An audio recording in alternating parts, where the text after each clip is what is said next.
Hello everyone, and welcome back to Dragalia Foundry, a fan channel where everything Dragalia Lost can be found. This video is going to contain my review of the latest Summon Showcase. It's another Gala Dragalia, this time around featuring a brand new Gala Dragon, Gala Reborn Agni, as well as a new adventurer, Vania, who's a Shadow Wand. So Vania is going to be part of our Chrono/Rage of Bahamut event that is happening soon. She appears to be summonable. A lot of us thought she was going to be a free adventure, but she is summonable. However, she doesn't look to be limited. It seems like she's going to be permanent going forward, and both her and Agni look pretty interesting. We actually got some good news alongside the news of the banner as well. So remember, today's the last day of the Halloween banner, last day of Time Attack, before we roll into our new event. But the good news I was referring to is there is a daily free summon event incoming.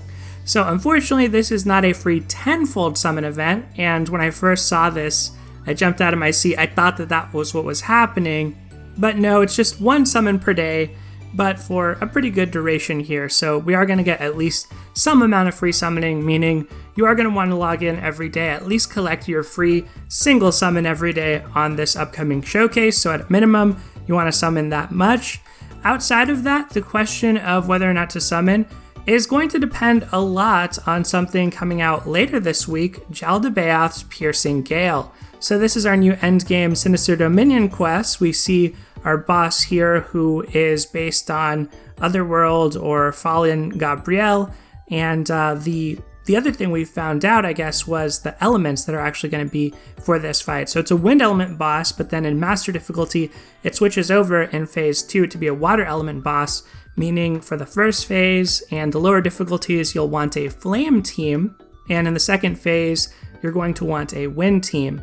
Now, that doesn't matter too much for Vania since she's a shadow adventurer, but it does matter for Gala Reborn Agni because he is a new powerful flame dragon. He didn't have anything that sold me on him relative to Gala Mars necessarily, but when we actually see the mechanics of Jaldabaoth's Piercing Gale, perhaps there will be some mechanics that favor one of those dragons versus the other, so that is something to be on the lookout for the rest of this week while that banner's still up. What does Jaldabaoth actually look like when it releases? Are there particular mechanics that punish one of the dragons? It doesn't seem that way necessarily. We've gotten some translated Ask Okada segments fairly recently that suggest that maybe the devs are looking back on Curse of Nihility and thinking about paring it down a little bit, maybe including energy. If that's the case, that could be a sign that Gala Mars actually has a future, unlike Gala Thor and Cat Sith, who currently really don't. So it remains to be seen, but if they're going in a more lenient direction, maybe Mars will actually still be pretty good for this, and Gala Reborn Agni is more of a side grade that you don't necessarily have to have. If there are some mechanics that severely punish Mars and how he works, then perhaps you'll really feel the pressure to summon here. So that's one thing to be mindful of. We also got some cool details here about the prints that we're getting. Looks like we're going to get some prints with this Axe's boon, which is pretty sweet since that gives you Broken Punisher, and just like the Swords boon that we had previously and we got the Solemn Worm print for, it's pretty hard in most adventurers kit to actually fit in 4 axe prints to get that bonus, but with these in the extra slots, we should be able to do that. And we also get this Skill Haste print here, so looking forward to collecting some of these prints. Cool artwork. This one appears to be set in Ellie's room, which is kind of sweet. It looks like her diary or something.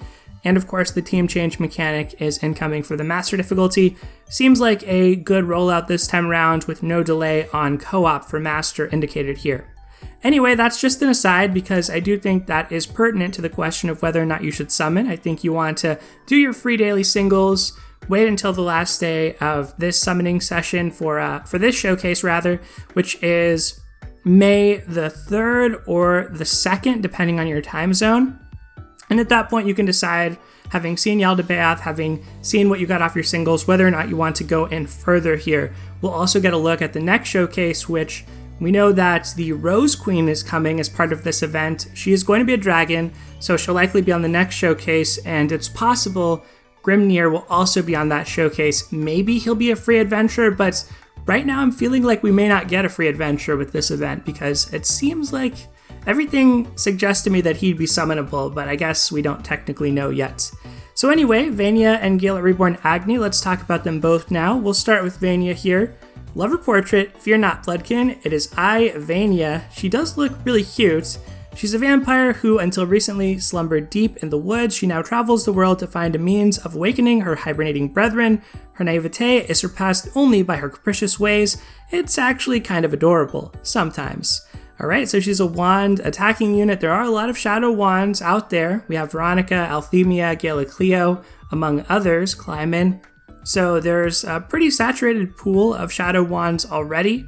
But wands are one of the weapon types that works against Thor, so if you're more of a mid-game player and that's content you've been struggling with, Vania does actually seem to have some pretty good properties against Thor, so that could be a consideration. But as far as endgame content goes, wands are not as popular against Kaiyan just because of where they stand in solo play. On AI, wands tend to stand outside of the battlefield, so they do reduce damage.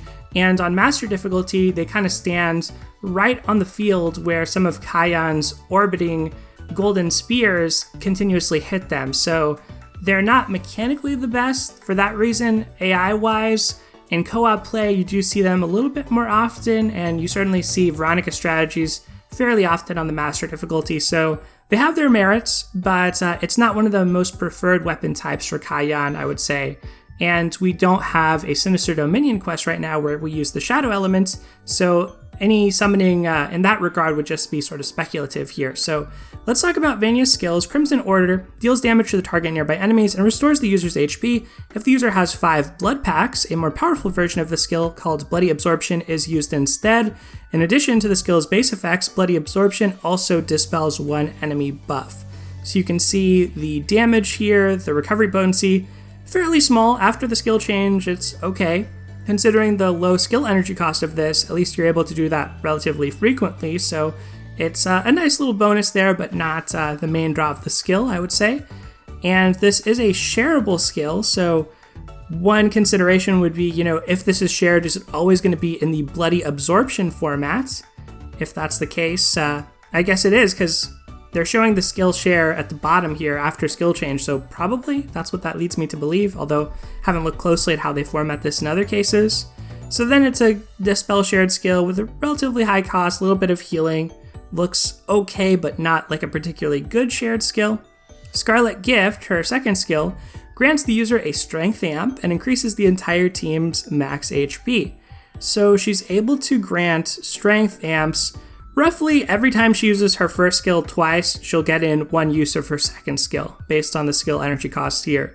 When she uses it, it's only a plus 3% max HP buff to the team, which is small, but this is a rare effect in the Shadow elements, and you often see this in Shadow through shared skills, Sanoa specifically for the team, since I think that Cassandra is still the only adventurer who has this in Shadow, and hers is only personal, so you don't see this too often in any element, but nowadays there are more recent healers like Formal Noelle. Lowen has always done this, but you also have Dragon Yo Lily. So across the other elements, there are more abundant options for max HP. Estelle, after her Man Spiral, does this for Light, and in Flame, we also have Halloween Lowen. So we don't have somebody like this for Shadow, team-wide, so I think this is actually kind of nice. The fact that it's only 3% is really small, though, so you would have to use this 10 times to actually max out the max HP buffs. One of the advantages is that you get more buffs that way, so technically, if these are all treated separately, that's a total of 10 individual buffs, so for shared skills or other adventurers that scale in damage based on the number of buffs they have, then this would actually count those individually, I believe, because that's how it works for, let's say, Ezalith and her separate stacks of critical rate. So that could be a slight advantage to this, but I think the amount of time it takes you to get to your full plus 30% is going to be quite a while. And the team amps and the Agito, I don't think the amps are really what you want to be looking at. It's just such a small buff for everything that you have to jump through to get it. So that is more for future content in my opinion, and possibly for use against Thor as well. As far as her use against Thor, she doesn't have a large number of hits on either of her attacks. I mean, her second attack isn't a damage dealing skill, but her first one only hits 4 times. So That could be a slight consideration, although in a lot of the auto comps for that, the wands are, you can sort of interchange them. Even though Zaina, for instance, is the wand with like the most hit count, you can kind of throw in Althemia and it tends to work out fine. So I don't think that would be a big downside here for Vania in any way. Well, as far as her abilities go, her co-abilities are actually pretty interesting. So skill damage plus 15% is standard for wands, but then for her chain co-ability, she has HP 60% equals critical rate plus 8%. This is actually a pretty basic looking chain co-ability, so you might think this is unremarkable, but it's very, very rare to have an offensive co-ability such as strength or skill damage paired with an offensive chain co-ability. Usually if you already have a quote-unquote good co-ability, one that increases damage by a significant amount, then your chain co-ability is usually just kind of a filler elemental res or some defense or something like that.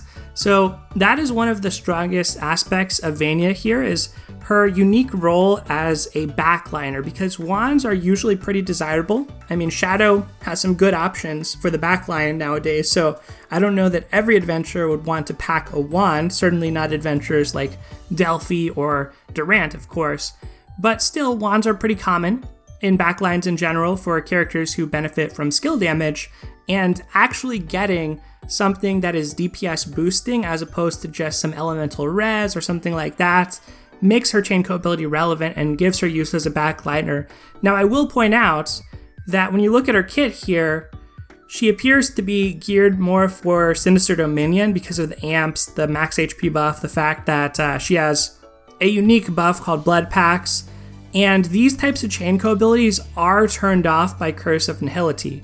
So, ironically, this chain co-ability that makes her so special probably would only work super well in the Agito Uprising, although you never know. You never know what they do with Curse of Nihility, so that is a little bit speculative. If they're toning it down, this still could be quite good. Okay, so for abilities, the Empiric Potential 2, this is where she gets her Blood Pact, so using Crimson Order grants her a Blood Pact. You can have up to 5, and if you have 5, the skill gauge for Scarlet Gift will gradually fill automatically. Aha! The abilities that increase skill gauge fill rate will not affect this automatic increase. So that's pretty nice. It means that you're going to get this max HP buff a little bit more often, so it's not going to take as long to get to that cap of 30%, and you'll need to use Crimson Order 5 times to get your maxed out Blood Pact, in which time you'll have used Scarlet Gift twice, so after that you'll be able to charge it rapidly, hopefully, but it doesn't say anything about the fill rate here.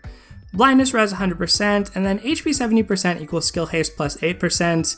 I haven't checked her SP cutoffs closely here, so I can't speak on that, but essentially what you want to do with these is you have to look up the SP or skill energy that wands get on each of their basic hits, and then in a vacuum that tells you a little bit about whether this skill haste is allowing you to use your skills in fewer basic attacks or not. In some cases, skill haste doesn't actually help. Usually when they put it on an adventure, it's because it either helps them hit some kind of cutoff, or with combination with Worm Prince, you can hit some kind of cutoff that's favorable. So I can't speak on that necessarily just yet, but technically all the information is here if you wanted to try check that out for yourself. But presumably, that would help with Scarlet Gift. It doesn't help the automatic fill, but if you actually wanted to use this as a reasonable way of keeping up strength amps, or at least getting to team amp level 2, then that would probably help you just cast it a little bit more often, but hard to say at a glance. Overall, Vania looks like a pretty good adventure, mainly for a chain co-ability and co-ability combination, which is pretty rare, but I also don't see her as a must-have just because right now we don't have a lot of fresh content for Shadow Adventures to take on, and I don't necessarily think she's going to do a whole lot if you're struggling with Kaiyan. Yes, she has the Dispel after she used Blood Pact, or used Crimson Order and gotten 5 Blood Pacts, so that's something, but it's only 1 Dispel, which helps but isn't sufficient, I would say, against Master Kaiyan, and then against Legend, it might take you a while before you actually ramp that up. So you could do it in phase 1, and if you're struggling to solo, I don't think that she's the worst adventurer, but just looking at her here, I don't necessarily see her as a game changer. So I would say she looks like you could safely skip her as far as I can tell. Alright, so let's move on and talk about Gala Reborn Agni. So whatever happened to Gala Reborn Agni, they just like gave him these massive hands here, which is kind of funny to me because one of my criticisms of Mars is that Mars does have kind of like tiny little dinosaur hands. It's a problem with Brunhilde as well. I know it's a weird thing to say, but sometimes when you're in that dragon form and you're barely hitting what's in front of you, you really feel it, especially in comparison to other dragons who have these big sweeping attacks like Gala Reborn Jeanne d'Arc, for example. So sometimes you really do feel that short range attack because of the small hands. And maybe Gala Reborn Agni with these colossal paws he has is going to be able to have a wider area of hit on his basic attacks. Maybe he'll have really good damage. That's one of the things that we don't get just looking at the preview here. Okay, so as for how Gala Reborn Agni works, he is similar to the other Gala Reborn dragons, so let's start with his abilities. Strength 70%, and then Fervor of the Fire Lord 2. If the user is Flame, adds 30% to the modifier applied to damage against wind-attuned enemies and enemies with no attunement for 45 seconds every time the dragon gauge fills by 10%. This increase will not stack, and after activating, it won't activate again for 5 seconds. So essentially, you're typically going to have, if you're able to increase your dragon gauge in a given fight, you're typically going to have 70% strength with this 30% extra elemental bonus modifier, which is similar to all the other Gala Reborn dragons. One difference here, one comparison to make, I should say, is to Gozu Tenno, who is a limited flame dragon where the clause for the similar 30% bonus modifier, the clause in Gozu Tenno's case is you have to charge a force strike for 3 seconds or more. Not every adventurer can do that comfortably without losing a little bit of uptime on their other skills that they actually want to use and their basic combos they actually want to use. It's only certain adventurers that actually continuously charge force strikes, so this is certainly a much easier condition to meet. Just by dealing damage, you get returns to your dragon gauge. So don't think of this, if you're new to Gala Reborn Dragons, don't think of this as like a dragon-only mechanic. This happens for all characters very consistently, and it lasts 45 seconds. It doesn't activate again for 5, but basically you should think of this as having full uptime, unless you're in some type of specific fight where you have dragon delay or a boss diminishes your dragon gauge in some way. So another thing to point out here is this is not affected by Curse of Nihility, this elemental damage bonus. And the other thing with Gozu Tenno that doesn't come up a whole lot, but Gozu Tenno only does increased damage against wind-attuned enemies. He doesn't get this no attunement bonus, so this could potentially be a dragon that you use against Morsiati Reckoning. Again, it's kind of a corner case. Gozu Tenno, ironically, still used against Morsiati Reckoning so that he can apply an elemental resistance debuff via his skill. And speaking of skills, let's talk about Reborn Agni's skill here. So, deals damage to enemies directly ahead and causes Scorch Rend. Enemies in break state take less damage or reduced damage. If the user is targeting an enemy and not using a skill when their remaining shapeshift time runs out, the skill is used automatically regardless of whether or not the gauge is filled. So that last part is similar to the other Gala Reborn Dragons. You get 2 uses of the skill, one on command and one at the very end of your shapeshift. And the damage here, it's very high for a dragon skill. I think that you're in competition here only with like Arsene, for example, as far as the damage this deals and maybe other Gala dragons. This is really good damage, which is kind of funny because you see adventurers, right? And adventurers are often doing an exceeding amount of damage with their skills, but remember, they don't benefit from stuff like Dracoliths. So dragons do a lot of damage quickly with high modifier skills. You also get the Scorch Rend, and then you get a little bit of downside against enemies in the break state, which isn't ideal, but the modifiers on this are still high enough, and break on most enemies is punishing enough that you still are probably going to be better off using this in the break state, unless you have a lot of skills charged and ready to go on your adventurer, in which case you could use this before the break state. So let's talk about Jaldabaoth specifically, because what we saw with Lilith was the first element in the master difficulty. You typically don't break the boss during that part of the fight. You usually break the boss in phase 2. If you're running a lot of gauge accelerator, you can break in phase 1, but it's not even ideal because as soon as the boss hits 50% HP for Lilith, she's going to transition to phase 2 and that will cut your break short potentially. So if Jaldabaoth is similar, you're probably going to be breaking with your wind adventurers, not your flame adventurers, which would mean that this is not really a big concern for the master difficulty, but it could be relevant for the expert difficulty and below. So that is one consideration. You know, dragon skills are pretty good with the overdrive counter mechanic, and this being such a busted dragon skill, it may be natural or be preferred on expert difficulty and below. For standard, for example, maybe you just want to use this during overdrive to quickly reduce the overdrive gauge, and then by the time overdrive ends, you're out of your dragon, you charge up your skills, and then you go to town with those, using just the really high strength and elemental bonus here. So this combination, 70% strength with this elemental bonus, to be clear, on most adventurers, this is going to be better than Gala Mars. However, that's just the modifiers. Gala Mars also has the fact that when you end his shapeshift, you charge all your skills, which is very relevant. I think that's the way in which he's still able to keep up. But just based on the modifiers, so if you're like an AI character who's never going to shapeshift in the fight, it looks to me like Gala Reborn Agni is definitely going to be a better option than Mars. I guess there could be adventurers that have higher innate elemental damage, but that's kind of a rare thing. You know, we don't have a Mona, we don't have a Peony for the flame element, so that doesn't really come up. And you do have Gozu Tenno's debuff, but even with the debuff, Gala Reborn Agni here is going to do more damage than Gala Mars. And as I said, Gozu Tenno is unique to certain characters that he really excels on. So I think that Gozu Tenno will likely continue to see use as more of a utility role on adventurers who can afford to run him, such as healers, so you can shapeshift once, get the debuff, benefit your whole team. It looks to me like Reborn Agni is going to be kind of like the standard, just go-to, really good aura.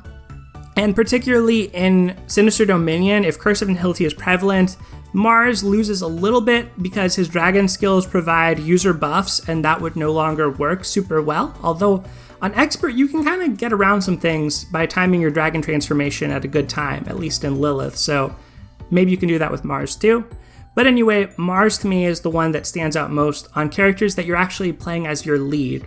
Now that Gala Reborn Agni exists, it still looks to me like Gala Mars is going to be very strong. He's obviously really good in existing content. Just that battery, right, of charging up all your skills immediately.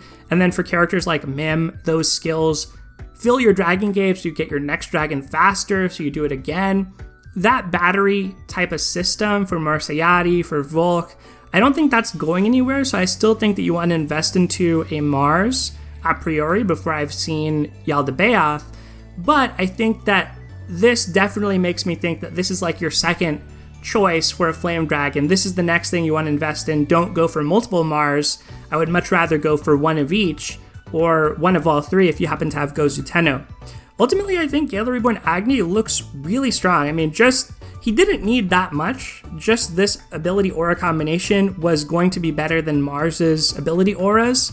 But the fact that he has a really high damage skill that he gets to use twice, even if it's diminished damage in the break state, that could potentially be enough to make him competitive, and certainly on backliners, AI characters where you're not actually shapeshifting, because a lot of Mars's power comes from that fact that you are shapeshifting.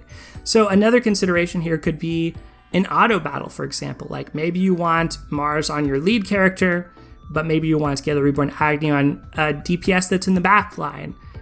Maybe you actually want Reborn Agni on your lead character because perhaps the skill animation will take a long time. And we've seen with Gala Reborn Jean that actually can be helpful for a defensive utility in autos, is having a long transformation and long skill animation so that you can avoid a lot of dangerous mechanics.